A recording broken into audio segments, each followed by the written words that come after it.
واش المغرب والجزائر في مصلحتهم ما يكونش صراع بيناتهم؟ الفكرة تقدر تصدمك إلا قلت لك على أن الصراع بين المغرب والجزائر ما خصوش يتحل.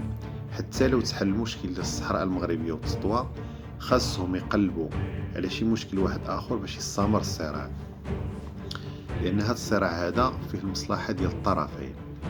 الصراع ورغم التكلفة ديالو الاقتصادية واللي كتجاوز عشرات المليارات سنويا، وكتضيع على البلدين نسبة نمو ما بين 1 إلى 2% سنويا حسب تقديرات البنك الدولي، إلا أنه بطريقة متناقضة ولا جزء من البنية، من بنية الاستقرار في المنطقة، بل وآلية من آليات استمرار الدولة الحديثة في كلا البلدين.